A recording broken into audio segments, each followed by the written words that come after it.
24 ঘন্টা পরিষেবা দেওয়ার কথা থাকলেও সপ্তাহে মাত্র 3 দিন থাকে অজ্ঞানের ডাক্তার।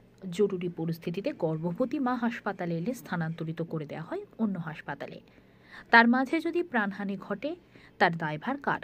প্রসূতি বিভাগে চরম অব্যবস্থার ছবি নদিয়ার শান্তিপুর স্টেট জেনারেল হাসপাতালে।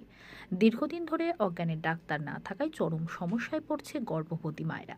স্বাস্থ্য দপ্তরের নিয়ম অনুযায়ী প্রতিটি স্টেট জেনারেল হাসপাতালে 24 ঘন্টা অ্যানাস্থেসিস অর্থাৎ সিজারের জন্য অজ্ঞানের ডাক্তার থাকার কথা।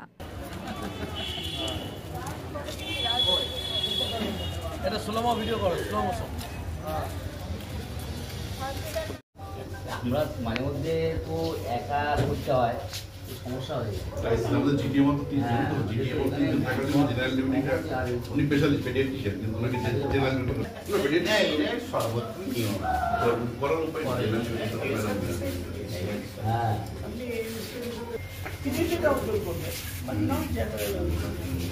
ঠিক আছে হ্যাঁ অপশন কনফিউশন আছে আমাদের পাঁচটা।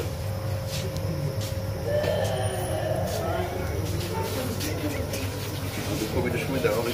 একটা প্রশ্ন আছে, হাসপাতালে ঢুকলে আপনি দেখতে পারবেন লেখা রয়েছে 24x7 সিজারের ব্যবস্থা আছে হাসপাতালে, কিন্তু এখানে অজ্ঞানের ডাক্তার না থাকার কারণে সপ্তাহে 3 দিন করে সিজার হয়। সেটা একটা ক্রিটিক্যাল ডিপার্টমেন্ট, মানে তাহলে গর্ভবতী মহিলারা কোথায় যাবে? একটা স্টেট জেনারেল হসপিটাল যেখানে এত বড় ইনফ্রাস্ট্রাকচার, সেখানে 24 ঘন্টা প্রসূতি মায়েরা আসেন, তাদের এমার্জেন্সি সিজার হওয়া প্রয়োজন।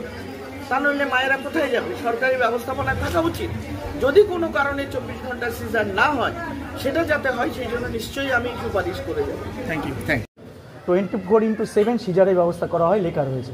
সেই জায়গায় দাঁড়িয়ে দীর্ঘদিন ধরে শান্তিপুর হাসপাতালে সপ্তাহে 3 দিন ধরে অজ্ঞানের ডাক্তার থাকে, সেই কারণে আর বাকি দিনগুলো সিজারের কোনো ব্যবস্থা নেই। অর্থাৎ এটা একটা ক্রিটিক্যাল ডিপার্টমেন্ট। একটা প্রসূতি মায়ের যদি ব্যথা ওঠে, সেই রাতে তাকে যদি ট্রান্সফার করা হয়, তার যদি জীবনহানি ঘটে, সেই দায়ী ভার কে নেবে?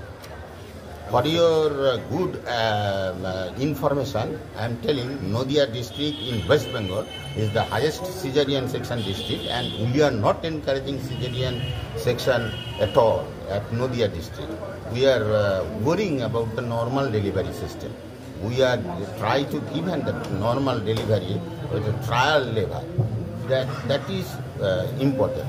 And so far posting is concerned, there is one anesthetist and 4 gynecologists is there. It is for your information. Okay, thank you.